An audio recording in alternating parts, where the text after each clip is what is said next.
বলো তোমার কেমন লেগেছে, আর তুমি অনেক দূর থেকে এসছো। তোমার জন্য আসাই যায়, বিরাটি থেকে হাবড়া এইটুকুনি, এমন কিছু না। আর রিভিউ নতুন করে কি বলবো, মানে এরকম করে দেখানোর মতন নোকটা হয়েছে। আর সবাই বলে যে যেরকম এক্সপেক্ট করেছিলাম তার থেকে ভালো, বাট আমার এক্সপেকটেশন এরকমই ছিল, আমি আগে থেকেই জানতাম। এটা তোমার কাছে ফার্স্ট টাইম, বাট চলবে, তোমার কাছেই কাজ চলবে। আর খুব বিশ্বাস করে এসেছিলাম যে কোনো ক্ষতি হবে না, বাট ক্ষতি কি, মানে আমার হাত অনেক সুন্দর হয়ে গেল, এরকমটা ছিল না।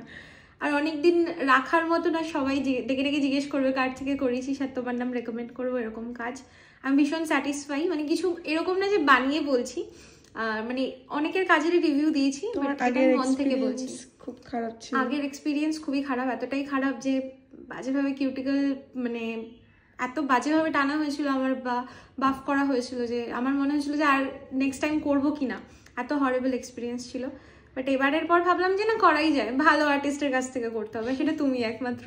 আর বিরাটি থেকে এইটুকুনি কেন, আমি মানে আমার ব্যাঙ্গালোরেও কয়েকজন থাকে বন্ধু বান্ধব, আমি তাদেরকেও সাজেস্ট করবো কলকাতা আসলে এখানেই আসতে হবে, মাস্ট ভিজিট তোমার কাছে একদম। থ্যাংক ইউ, ঘরের লোক হয়ে গেছি তো এখানেই আসবো, বোর লাগেনি, খুবই আনন্দ করে। আর দিদির বিহেভিয়ারও খুব ভালো, আমার সব থেকে এটা ভালো লেগেছে, তো এখানেই আবার আসবো। Thank you.